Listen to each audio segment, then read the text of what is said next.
Assalamualaikum warahmatullahi wabarakatuh. Pertama-tama, di sini saya akan memperkenalkan diri. Nama saya Muhammad Rizky Nur Pratama. Saya dari Fakultas Ekonomi dan Bisnis, Prodi Manajemen di Universitas Pancasakti Bekasi, dengan dosen pengampu Bapak Sumardi, SEMM. Ya, langsung saja. Di sini saya akan menjawab pertanyaan nomor 1. Jelaskan mata kuliah ekonomi syariah yang telah Anda pelajari, mulai dari pertemuan pertama, konsep dasar ekonomi Islam, sampai dengan pertemuan terakhir, distribusi kekayaan. Hal apa yang membedakan dengan sistem ekonomi kapitalisme? Ya, 1. Sistem ekonomi Islam.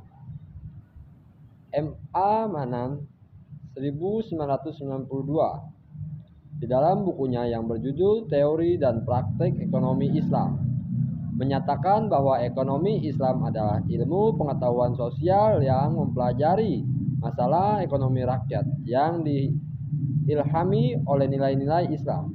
Sementara itu, Haji Khalid berpendapat bahwa yang dimaksud dengan ekonomi Islam ialah kumpulan dasar-dasar umum ekonomi yang disimpulkan dari Al-Quran dan sunnah yang ada sehubungnya dengan urusan ekonomi. Dalam Daud Ali 1988, sistem ekonomi Islam adalah sekumpulan dasar-dasar umum ekonomi yang disimpulkan dari Al-Quran dan sunnah dan merupakan bangunan perekonomian yang didirikan atas landasan dasar-dasar tersebut yang sesuai dengan kondisi lingkungan dan masa prinsip-prinsip ekonomi Islam, yaitu berbagai sumber daya sebagai pemberian atau titipan dari Allah Subhanahu wa Ta'ala. 2. Islam mengakui pemikiran pribadi dalam batas-batas tertentu. Kekuatan penggerak utama ekonomi Islam adalah kerjasama. Dan keempat, ekonomi Islam menolak terjadinya akumulasi kekayaan yang dikuasai oleh segelintir orang saja. Yang kelima, ekonomi Islam menjamin pemilikan masyarakat dan penggunaan dirancangkan untuk kepentingan banyak orang. Dan yang keenam, seorang muslim harus takut kepada Allah Subhanahu wa Ta'ala di hari penentuan di akhirat nanti. Yang ketujuh, zakat harus dibayarkan atas kekayaan yang telah memenuhi batas atau nisab. Yang ke-8, Islam melarang riba dalam segala bentuk. Ciri-ciri ekonomi Islam, yaitu akidah sebagai substansi atau inti yang menggerakkan dan mengarahkan kegiatan ekonomi. Yang kedua, syariah sebagai batasan untuk memformulasi keputusan ekonomi. Yang ketiga, akhlak berfungsi sebagai parameter dalam proses optimalisasi kegiatan ekonomi. Nah, di sini ada sistem ekonomi kapitalis. Kapitalisme adalah sistem perekonomian yang diberikan kebebasan secara penuh kepada setiap orang untuk melakukan kegiatan perekonomian seperti memproduksi barang, menjual barang, menyalurkan barang, dan lain sebagainya. Dalam sistem ini, pemerintah bisa turut ambil bagian untuk memastikan kelancaran dan keberlangsungan kegiatan perekonomian yang berjalan. Tetapi bisa juga pemerintah ikut campur dalam ekonomi perekonomian yang berjalan.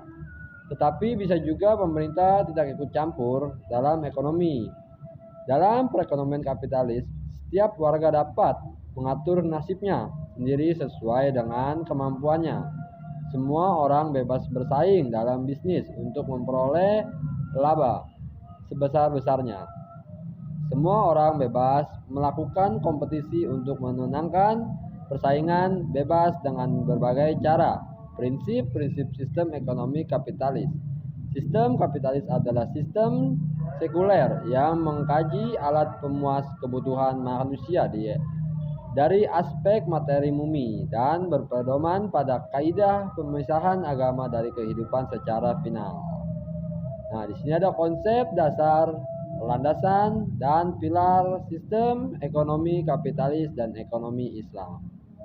Nah, Perbedaan sistem ekonomi Islam dan sistem ekonomi kapitalis tidak hanya pada hal-hal yang bersifat aplikatif, namun mulai dari falsafahnya sudah berbeda. Di atas falsafah yang berbeda ini dibangun tujuan norma yang prinsip-prinsip yang berbeda pula. Hal ini dikarenakan keyakinan seseorang mempengaruhi cara pandang dalam membentuk kepribadian, perilaku, gaya hidup, dan selera manusia. Dalam konteks yang lebih luas, keyakinan juga mempengaruhi sikap terhadap orang lain, sumber daya, dan lingkungan. Nah, di sini ada perbedaan konsep ekonomi kapitalis dan ekonomi Islam. Tabel yang pertama, perbedaan konsep kapitalis ekonomi dan ekonomi Islam konsep kapitalis. Nah, di sini ada konsep kapitalis dan Islam. Konsep yaitu sumber kekayaan, kepemilikan, tujuan, gaya hidup, perorangan. Dan kapitalis yaitu sumber kekayaan sangat langka atau searching of resources. Setiap pribadi dibebaskan untuk memiliki semua kekayaan yang diperolehnya. Kepuasan pribadi. Dan Islam sumber kekayaan alam semesta dari Allah Subhanahu wa taala. Sumber kekayaan yang kita miliki adalah titipan dari Allah Subhanahu wa taala untuk mencapai kemakmuran atau kesuksesan, yaitu al-falah di dunia dan di akhirat. Dari data tabel di atas dapat dipahami bahwa konsep dari sistem ekonomi kapitalis menganggap sumber kekayaan sangat langka dan harus diperoleh dengan cara bekerja keras, di mana setiap pribadi boleh memiliki kekayaan yang tiada batas. Untuk mencapai tujuan hidupnya, dalam sistem ekonomi kapitalis, perusahaan dimiliki oleh perorangan. Terjadinya pasar market dan terjadinya demand and supply adalah ciri khas dari ekonomi kapitalisme. Pilar sistem ekonomi kapitalis. Sistem ekonomi kapitalis dibangun berdasarkan 3 pilar utama, yaitu 1. Problem kelangkaan relatif atau an-nadrah, an-nisabiyah atau scarcity problem. Dengan kata lain, barang jasa yang ada tidak mampu untuk memenuhi kebutuhan manusia yang bermunculan dan beraneka ragam.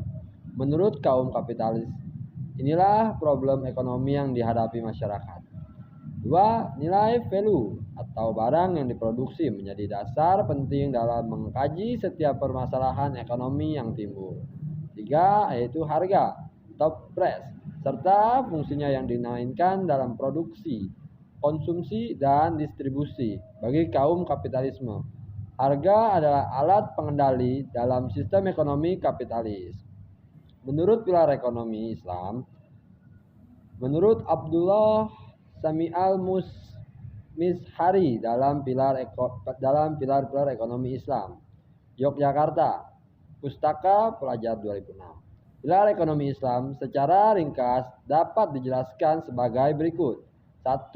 Kepemilikan atau properti atau tamaluk. Harta hakikatnya merupakan milik Allah Subhanahu wa taala yang kemudian memberikan izin untuk sebagai kepada manusia untuk memanfaatkan harta tersebut. Posisi manusia yang hanyalah sebagai pelaku atas izin yang diberikan kepadanya.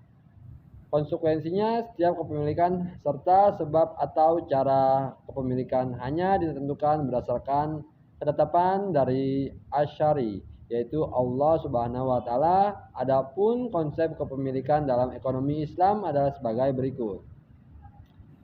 Yang pertama, kepemilikan hanya ada dalam area yang tidak menimbulkan kezaliman bagi orang lain. Kedua, tidak semua barang yang dimiliki individu. Barang-barang yang menyangkut kebutuhan orang banyak tidak bisa dimiliki, seperti padang rumput, sumber air dan sumber energi. Ketiga, terdapat hak milik orang lain atas barang yang dimiliki oleh orang muslim dan harus ditunaikan sesuai dengan ketentuan Allah, yaitu zakat, infak, sedekah, dan sebagainya. Keempat, kepemilikan harus didapat dengan jalan halal. dengan jalan yang halal. 2. Pengolahan atau at-tasyarruf, kepemilikan setiap muslim yang telah secara sah memiliki harta tertentu, maka ia berhak memanfaatkan dan mengembangkan hartanya. Hanya saja dalam memanfaatkan dan mengembangkan harta yang telah dimilikinya tersebut, ia tetap wajib berkaitan dengan Allah.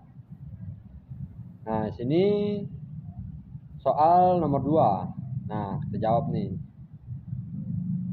Soalnya dalam pengembangan kepemilikan ada yang dihalalkan dan ada yang diharamkan. Menurut ekonomi Islam, salah satunya adalah perseroan atau syirkah, yang bermakna transaksi dua orang atau lebih, yang kedua belah pihak sepakat untuk melakukan kerja dan bertujuan untuk mendapatkan keuntungan. Menurut ekonomi Islam, perseroan atau syirkah yang membentuk firma atau perseroan terbatas, koperasi, asuransi, bursa saham termasuk pengembangan kepemilikan yang diharamkan. Mengapa diharamkan? Bagaimana pandangan Anda terhadap hal tersebut? Perseroan dalam Islam, yaitu yang pertama syirkah. Coba baca perseroan. Dari segi bahasa, bermakna penggabungan dua bagian atau lebih yang tidak bisa dibedakan lagi antara satu bagian dengan bagian yang lain. Sedangkan menurut syarah, perseroan adalah transaksi antara dua orang atau lebih yang dua-duanya sepakat untuk melakukan kerja yang bersifat finansial dengan tujuan mencari keuntungan. Transaksi perseroan tersebut mengharuskan adanya ijab dan qabul sekaligus sebagai layaknya transaksi yang lain. Bentuk ijabahnya adalah aku mengadakan perseroan dengan Anda dan masalah ini, kemudian yang lain menjawab aku terima. Aku terima, akan tetapi tidak harus selalu memakai ungkapan di atas, yang penting maknanya sama. Artinya di dalam menyatakan ijab dan qabul tersebut harus ada makna yang menunjukkan bahwa salah satu antara mereka mengajak kepadanya yang lain baik secara lisan ataupun tulisan untuk mengadakan kerjasama atau perseroan dalam suatu kemudian yang lain. Menerima perseroan tersebut, oleh karena itu adanya kecepatan untuk melakukan perseroan saja masih dinilai belum cukup kesepakatan. Memberikan modal untuk perseroan saja juga masih belum dinilai cukup, tetapi harus mengandung makna bekerja melakukan perseroan dalam suatu masalah. Sedangkan syarat sah dan tidaknya transaksi perseroan tersebut tergantung kepada sesuatu yang ditransaksikan, yaitu harus sesuatu yang bisa dikelola dan sesuatu yang bisa dikelola, atau suatu yang ditransaksikan atau transaksi perseroan. Ini haruslah sesuatu yang bisa diwakilkan agar suatu yang bisa dikelola tersebut, sedangkan harus perseroan itu sendiri atau mubah. Sebab ketika Nabi Muhammad SAW diutus, banyak orang telah mempraktikkan perseroan tersebut, lalu Rasulullah mendiamkan, mengkuil tindakan mereka, sehingga pengakuan beliau terhadap tindakan banyak orang yang melakukan tersebut merupakan dalil yaro tentang kembahannya. Imam Bukhari meriwayatkan melalui Sulaiman bin Abi Muslim. Dia berkata, aku bertanya kepada Abu Sulaiman anal tentang perbelanjaan secara tunai, dan berkata, aku akan perseroku telah membeli sesuatu dengan cara tunai dan kredit. Kemudian kami didatangi oleh Al-Bara bin Azib. Kami lalu bertanya kepadanya. Dia menjawab, aku dan perseroanku Sa'id bin Argan telah mengadakan perseroan. Kemudian kami bertanya kepada Sabi dua tentang tindakan. Kini beliau menjawab, barang yang sedangkan yang dikembalikan atau diperoleh dengan cara tunai, silakan kalian ambil, atau diperbolehkan dengan kredit, silakan kalian kembalikan. Ini menunjukkan bahwa kaum muslim telah melakukan syirah atau perseroan, dan Rasulullah SAW menyetujui akhirat tersebut. Imam Abu Daud meriwayatkan dari Abi Hurairah dari Nabi yang bersabda, sesungguhnya Allah Subhanahu wa taala berfirman, Aku adalah pihak yang ketiga, yaitu yang Maha Melindungi bagi dua orang yang melakukan ayarkah, selama salah satu seorang di antara mereka tidak berkhianat kepada perseranya apabila tidak melindungi. Perceraian tersebut boleh dilakukan peseranya apabila tidak melindungi. Perceraian tersebut boleh dilakukan antara sana muslim, antara sana kafir, zimmi, termasuk antara orang Islam, antara sana muslim, antara sana zimmi, orang Islam, dengan orang kafir zimmi, sehingga boleh saja seorang muslim melakukan perceraian tersebut dengan orang Nasrani, Majusi, dan kafir zimmi yang lain. Imam Muslim pernah meriwayatkan dari Abdullah bin Umar yang mengatakan, Rasulullah SAW memperkerjakan penduduk Khairabah, padahal mereka orang-orang Yahudi, dengan mendapat bagian dari hasil panen. Rasulullah pernah beli makanan dari orang Yahudi, lalu beliau mengadakan baju besi beliau kepada yang Yahudi tersebut. Imam Bukhari yang dengan sanad dari laya Nabi Muhammad SAW telah wafat, sedangkan baju besi beliau digandakan dengan 20 sa makanan yang beliau ambil untuk menghidupi keluarga beliau. Ini At-Tirmizi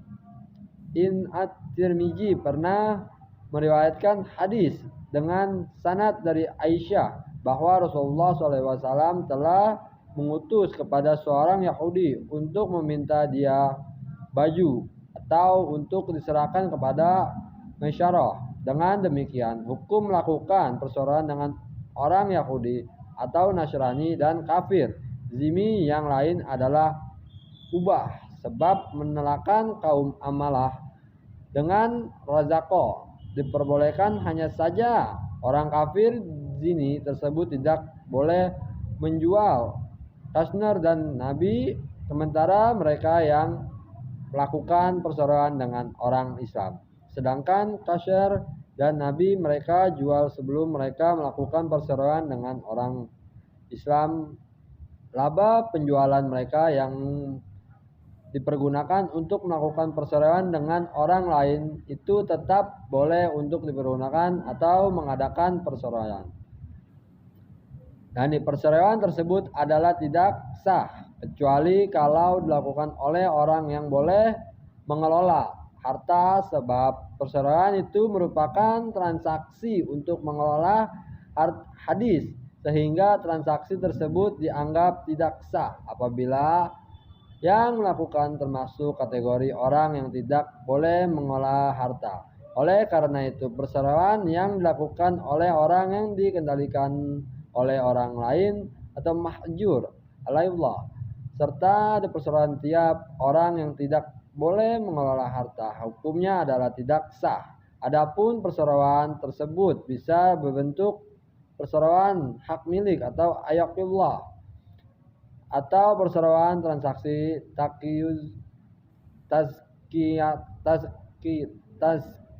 tazkatul qud, eceran hak milik, atau aigasul anlak, atau yang menjadi pembela mereka berdua atas habah yang diberikan oleh seseorang untuk mereka berdua, zuban yang lain. Sedangkan yang kadas disebut perceraian transaksi syikatul ud, karena yang menjadi objeknya adalah pengembangan hak milik. Dengan pembaca dan meneliti perceraian transaksi tersebut di dalam di dalam talan, lalu meneliti hukum-hukum syara yang berhubungan dengan perceraian tersebut. Berikut dalil-dalil yang niscaya, yaitu perceraian inan, abadan, mudarabah, dan wajah perceraian muwafdilah. Inilah gambaran global tentang hukum-hukum dan ketentuan